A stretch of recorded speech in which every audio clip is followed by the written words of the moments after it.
എൻ്റെ എല്ലാ തീറ്റിക്കുതിയന്മാർക്കും എൻ്റെ നമസ്കാരം. നമ്മൾ പുതിയൊരു ഐറ്റം ഉണ്ടാക്കാൻ പോകുന്നത് ഇത് കേട്ട് കാണത്തില്ല നിങ്ങൾ. ഇതുവരെ കളം മാറുന്ന ചിക്കൻ കുഴിമന്തിയായിരുന്നു.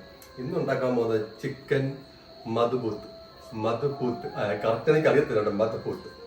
അപ്പൊ എന്തെങ്കിലും ഉണ്ടാക്കി നോക്കാം. അത് ഉണ്ടാക്കി കഴിഞ്ഞാൽ ഇപ്പൊ സൂപ്പർ ടേസ്റ്റിയാണെന്നാ പറഞ്ഞത്. ഇത് ഉണ്ടാക്കുന്ന സമയത്ത് അമ്മയോട് പറഞ്ഞപ്പോൾ അമ്മ പറഞ്ഞത് ചിക്കൻ മുതുകോട്ടിയാണോ. ചിക്കൻ മുതുകോട്ടിയൊന്നും അല്ല, ചിക്കൻ മധുപൂത്താണ് ഉണ്ടാക്കാൻ പോകുന്നത്. പറയാച്ച മടിയാണ്. ഓക്കെ, നമുക്കൊരു ഈ ഒരു കപ്പ് അളവില് 3 കപ്പ് അരി, അത് സെല്ല ബസുമതി റൈസ്, അതാണ് നല്ലതെന്നാ പറഞ്ഞു പറയുന്നത്. അപ്പൊ സെല്ല ബസുമതി റൈസ് അത് കഴുകി 3 പ്രാവശ്യം കഴുകി വൃത്തിയാക്കിയിട്ട് ഇതൊരു 3 കപ്പ് എടുത്തിട്ടുണ്ട്. ഒരു കപ്പ് ഏകദേശം 240 ഗ്രാം വരുന്നത്, 240 ഗ്രാം. അപ്പൊ ഏകദേശം ഒരു 3 കപ്പ് എടുത്തിട്ടുണ്ട്. ഇത് ഒരു 1.5 കിലോ, 1.5 ചിക്കൻ ഉണ്ടാകാം. 1.5 ചിക്കൻ്റെ പീസാണ്. കഴുകി വൃത്തിയാക്കി തയ്യാറാക്കി വെച്ചിട്ടുണ്ട്. ഇത് നമുക്ക് ഒഴിച്ചു വിടാൻ പറ്റുന്ന സാധനമാണ്. ഇത് രണ്ടും ഉണ്ടെങ്കിൽ ഉണ്ടാക്കാൻ പറ്റത്തുള്ളൂ. പിന്നെ നമുക്ക് വേണ്ടിയ സാധനമാണ് 4 സവാള എടുത്ത് വെച്ചിട്ടുണ്ട്. ഇത് കഴുകി വൃത്തിയാക്കണം. പിന്നെ നമുക്കൊരു ക്യാപ്സിക്കം എടുത്തിട്ടുണ്ട്, ക്യാപ്സിക്കം വേണം. ഒരു ക്യാരറ്റ് ഒരെണ്ണം എടുത്തിട്ടുണ്ട്, അത് നമുക്ക് വേണ്ടിയാണ്. ഒരു 3 തക്കാളി, ഇതും അത്യാവശ്യമാണ്. 4 ഉണങ്ങിയ നാരങ്ങ, കറുവപ്പട്ട, ഇത് അതിൻ്റെ ഗ്രീഡിയൊക്കെയാണ്. അത് ഗ്രാമ്പൂ, പിന്നെ കുരുമുളക്, പെരിഞ്ചീരകം, പിന്നെ ഏലക്ക, ഇതാണ് നമുക്ക് വേണ്ടത്. പിന്നെ ഇതിൻ്റെ കൂടെ അറബിക് മസാലയുണ്ട്, സ്പെഷ്യൽ മസാലയാണ്. അറബിക് മസാല ഞാൻ ചേർക്കുന്നത് കാണിക്കാം. പിന്നെ നമുക്ക് ജിഞ്ചർ ഗാർലിക് പേസ്റ്റ്, ഇത് റെഡിമെയ്ഡ് കിട്ടിയാണ്, അല്ലാതെ നമ്മൾ തയ്യാറാക്കി വെച്ചിട്ടുമുണ്ട്, വേണമെങ്കിൽ ഒഴിക്കാം. പിന്നെ ചേർക്കുന്ന വേറെ ഐറ്റമാണ് എൻ്റെ ചിക്കൻ ക്യൂബ്, മാഗിയുടെ ചിക്കൻ ക്യൂബ്. ഇതുണ്ടെങ്കിൽ നല്ലൊരു ഫ്ലേവറാണ്. ചിക്കൻ്റെ അടിപൊളി മണം അടിക്കുന്ന സാധനമാണ് ചിക്കൻ. ഇതാണ് നമുക്ക് അത്യാവശ്യം വേണ്ട ഇൻഗ്രീഡിയൻസ്. പിന്നെ വെളിച്ചെണ്ണ വേണം, ഉപ്പ് വേണം, അതൊക്കെ നമുക്കറിയാമല്ലോ, അതൊക്കെ വേണം. അരി നമുക്ക് ഉണ്ടാക്കുന്നതിൽ കിടക്കാം. ഇത്രയും സാധനം ആദ്യം തയ്യാറാക്കി വെക്കുക.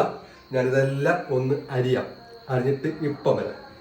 നമ്മുടെ തക്കാളി അടിച്ച് ജ്യൂസ് ആക്കിയിട്ടുണ്ട്, ഒഴിച്ചു കൊടുക്കേണ്ട സാധനമാണ്. സവാള നല്ല പൊടിപൊടിയായിട്ട് അരിഞ്ഞ് വെച്ചിട്ടുണ്ട്. സവാള നല്ല പൊടിപൊടിയായിട്ട് അരിഞ്ഞിട്ടുണ്ട്. ഇങ്ങനെ ഒരു ക്യാപ്സിക്കം, ക്യൂബ്സ് ആക്കിയ ക്യാപ്സിക്കം, അതിനേക്കാൾ ചെറിയ ക്യൂബ്സ് ആക്കിയ ക്യാരറ്റ് എല്ലാം അരിഞ്ഞ് വെച്ചിട്ടുണ്ട്. ഇനിയാണ് നമ്മൾ അടുപ്പത്തേക്ക് പോകാം. Okay, come on. നമ്മൾ സൺഫ്ലവർ ഒഴിക്കാൻ ഇപ്പോൾ 2 സ്പൂൺ ഒഴിച്ചാൽ മതി. ഏകദേശം വഴറ്റിയെടുക്കാൻ വേണ്ടിയാണ്. ഓക്കെ, അതിലേക്ക് നമ്മുടെ നേരത്തെ എടുത്ത് വെച്ചിരുന്ന കട്ടയൊക്കെ അങ്ങോട്ട് കയറ്റി ഇതൊന്ന് മൂത്ത് വരട്ടെ. നമുക്ക് സവാള എടുത്തു, അങ്ങോട്ട് തട്ടുക. സവാള തട്ടുക. ഇഞ്ചി വെളുത്തുള്ളി പേസ്റ്റ് 1 സ്പൂൺ ഇട്ട് കൊടുക്കാം. 1 സ്പൂൺ കൊടുക്കാം.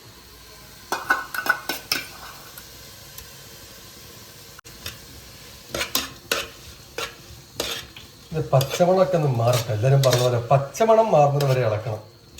ഏത് വീഡിയോ കണ്ടാലും ആദ്യം പറയുന്നൊരു വാക്കാണ് കേട്ടോ. ഇതിൻ്റെ പച്ചമണം മാറുന്നത് വരെ ഇളക്കണം. പച്ചമണം മാറുന്ന നമുക്കറിയാൻ പറ്റുമോ? എനിക്കൊരിത്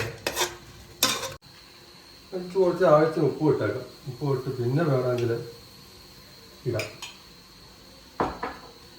നമ്മുടെ ഉള്ളി വഴന്ന് ഒരു പരുവായിട്ടുണ്ട്. നമുക്ക് അറബിക് മസാല ചേർക്കാം. അറബിക് മസാലയൊക്കെ സൂപ്പർ മാർക്കറ്റിൽ വാങ്ങിയും കിട്ടും കേട്ടോ. അറബിക് മസാല 2 സ്പൂൺ എടുക്കുക, അതുകൊണ്ട് ചേർക്കുക. അങ്ങോട്ട് ചേർത്ത് കൂട്ടത്തൊരു കാര്യം പറഞ്ഞോട്ടെ, ഇത് എല്ലാ തീറ്റിപ്രിയന്മാരും ഇത് കാണുന്നതുള്ള സബ്സ്ക്രൈബ് ചെയ്തോണം. എല്ലാ ഫാമിലി ഗ്രൂപ്പിലും ഷെയർ ചെയ്യണം. ചുമ്മാ എന്തെങ്കിലും കമൻ്റൊക്കെ ആയിട്ട് വാരിയോട്ട് ഇടല്ലേ. സ്നേഹം കാട് വാരി വിതറ്. വീട്ടിക്കാർക്ക് എല്ലാ സ്നേഹമുള്ളവരാണ്, എനിക്കറിയാം. അങ്ങോട്ട് വാരി വിതറുക. ഇനി നമുക്കിതിലേക്ക് ചെറിയൊരു പച്ചവെള്ളം മാറിയെന്ന് തോന്നുന്നു. അതിലേക്ക് നമ്മൾ നേരത്തെ ഇറക്കി വെച്ചിരുന്ന തക്കാളി ജ്യൂസ് കുടിക്കാൻ വേണ്ടിയല്ല, തക്കാളി ജ്യൂസ് ഒഴിക്കാൻ പോവാണ്. തക്കാളി ജ്യൂസ് ഒഴിച്ചിട്ടുണ്ട്, അതങ്ങ് ആദ്യം ഇറക്കി. ഇനി തക്കാളി ഒന്ന് വേവണം. തക്കാളി വേണമെങ്കിൽ കുറച്ച് നേരം അടച്ചു വെച്ചൊന്ന് വേവിക്കണം. തക്കാളി ഒന്ന് വെന്തോട്ടെ, കുറച്ച് അടച്ചു വെച്ചൊന്ന് വേവിക്കാം. തക്കാളിയൊക്കെ വെന്തിട്ടുണ്ട്. ഇനിയാണ് നമ്മുടെ മെയിൻ ഐറ്റം ഇടാൻ പോകുന്നത്. നമ്മുടെ കോഴിക്കുട്ടൻ തയ്യാറാക്കി വെച്ചിട്ടുണ്ട്. അവനെ അങ്ങോട്ട് തട്ടാൻ പോവാണ്. എന്താ സ്വയംഭം കാലല്ലേ. നല്ല പീസ. ഈ കോഴി ഒന്ന് വേവുന്നതല്ല കേട്ടോ, അത് വെന്ത് കഴിഞ്ഞാൽ നമുക്ക് ഇതിൻ്റെ കൂടെ അരി ഇടുന്നത്. അപ്പോൾ അത് ഇച്ചിരി ഒന്ന് വെന്ത് കഴിഞ്ഞാൽ അരി വശം പെട്ടെന്ന് വേവായിരിക്കും. ചിക്കൻ വേവിച്ച സമയം വേണമല്ലോ, അതുകൊണ്ട് ഒരു 5 മിനിറ്റ് നമുക്കൊന്ന് വേവിക്കാം. 5 മിനിറ്റ് വേവിച്ച് അടിയൊരു റോസ് കളർ മാറി വെള്ള കളർ വരണം. ഒരു 75% വേവിക്കാം. ബാക്കി 25% നമുക്ക് അരിക്കതിട്ട് വേവിക്കാം. ഇതിനവിടെ കിടന്ന് വേട്ടെ. ഇതിനകത്ത് നമുക്ക് ചിക്കൻ ക്യൂബ്സ് ഇടണം. ചിക്കൻ ക്യൂബ്സ് ഇടുകയാണെങ്കിൽ നല്ലൊരു ടേസ്റ്റ്, ഒരു ഫ്ലേവർ വരുത്തുള്ളൂ. ഇതെല്ലാം കറിക്ക് നമുക്ക് ഇടാവുന്നതാണ്. ചിക്കൻ ക്യൂബ്സ് അത് ഉടച്ചും ചേർക്കുക. ചേർത്താൽ മതി. 3 ക്യൂബ് ഇട്ടാൽ മതി. 3 ക്യൂബ് മാത്രം. ഇത് നമുക്ക് അടച്ചിട്ടൊന്ന് ഉപയോഗിക്കാം. ചിക്കൻ 75% വെന്തിട്ടുണ്ട്. ഇത് നമുക്ക് നമ്മുടെ ക്യാരറ്റ് അങ്ങോട്ട് ആഡ് ചെയ്യാം. ക്യാരറ്റ് ഇട്ട് കൊടുക്കാം. ക്യാപ്സിക്കം ഇപ്പോഴേ ഇടണ്ട, നമുക്ക് അരി ഇട്ട് കഴിഞ്ഞ് ക്യാപ്സിക്കം ഇട്ടിട്ടാൽ മതി.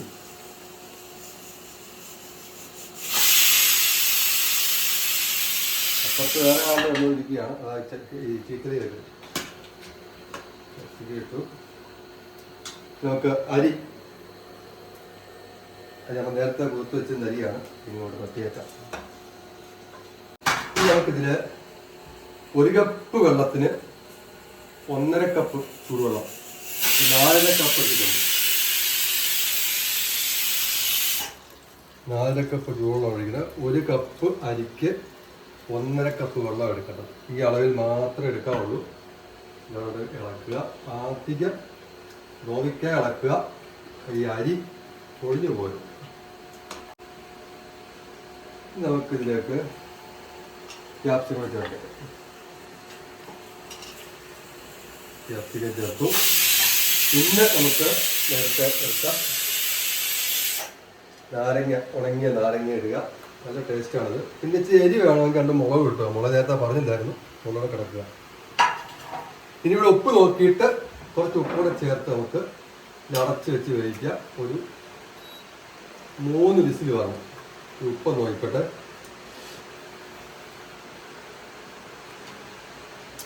ഉപ്പ് പോരാ, ഉപ്പ് ഇട്ടേക്കാം.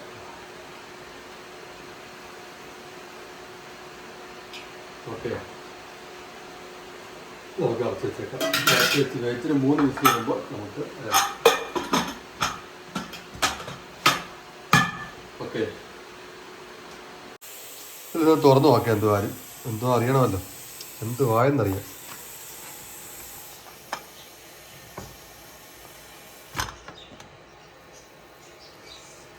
ആഹാ, നല്ല പാരുവായിരിപ്പുണ്ട്. പതുക്കെ ഒന്ന് ഇളക്കാം. ആഹാ, എല്ലാ അരിയൊക്കെ വന്നെന്ന് തോന്നുന്നു. ഇനി നമുക്ക് കഴിക്കുമ്പോൾ ബാക്കി കാണിക്കാം. ഓക്കെ, ഇവിടെ ചിക്കൻ മഹബൂത്ത് റെഡി ആയിട്ടുണ്ട്. അതിനകത്ത് ഒരു സ്പെഷ്യൽ ഹെൽത്തി ആയിട്ടുള്ള മയണൈസ് തയ്യാറാക്കിയിട്ടുണ്ട്. മയണൈസ് വാരി റെഡിയാക്കിയാണ്. ഇതിന്റെ റെസിപ്പി ഞാൻ പിന്നീട് വീഡിയോ ഇടുന്നതാണ്. ഇത് നല്ല നമുക്ക് പെട്ടെന്ന് ഉണ്ടാക്കാവുന്നേ ഉള്ളൂ. മയണൈസ് ഒന്ന് നോക്കിയാൽ നമ്മൾ ടേസ്റ്റ് അത് നോക്കിയാൽ കാലിനടുത്ത് അയ്യോ എല്ലു മാത്രമായോ, മാംസം കിടക്കുന്നേ ഉള്ളൂ. എടുക്ക്, പിന്നെ നോക്കങ്ങോട്ട്, എന്നിട്ട് പറ. എളുപ്പമാട്ടെ കാണാൻ സമയം കളയാൻ തിന്നങ്ങോട്ട്.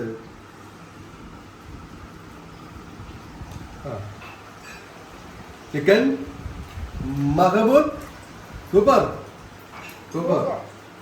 അതാണ് ടേസ്റ്റ് പറയാൻ. നമ്മുടെ ചിക്കൻ മഹബൂത്തിന്റെ പാത്രമാണ് ഇത്. ഇത്രയേ ഉള്ളൂ, ബാക്കി അതിപ്പോ ഉടനെ തീരും. അഭിപ്രായം എന്ന് പറഞ്ഞാൽ കാപ്പി കൊണ്ട് കൂടെ കേട്ടോ. അഭിപ്രായം പറഞ്ഞേ. അടിപൊളി, ഇത് നല്ല സാധനം, നല്ല ടേസ്റ്റ് ഉണ്ട്. പിന്നെ ഒരു ഹൈലൈറ്റ് എന്ന് പറഞ്ഞാൽ ഉണ്ടാക്കിയ ഒരു മയണൈസ്, സൂപ്പർ സാധനം. ഇത് ഞാൻ പിന്നീട് പറയാം കേട്ടോ. മയണൈസ് കാര്യം പറയാം. ഇത് ഒരു ഹോട്ടലിൽ കഴിക്കുന്ന ഒരു ഫീൽ ചെയ്തു. ഇത് തന്നെ ഓൾറെഡി നല്ല ടേസ്റ്റ്, അതിന്റെ കൂടെ ഇതോടെ കൂടുമ്പോഴത്തേക്കും ഭയങ്കര ടേസ്റ്റ്. പിന്നെ ഞാൻ നെക്സ്റ്റ് ഒരു മാഗിയുടെ ഒരു സോസ് കൂടെ ട്രൈ ചെയ്ത് നോക്കും. Okay, thank you. സ്വന്തം ഭാര്യ അടിപൊളി സൂപ്പർ. അമ്മയുടെ അഭിപ്രായം അമ്മ പറഞ്ഞേ.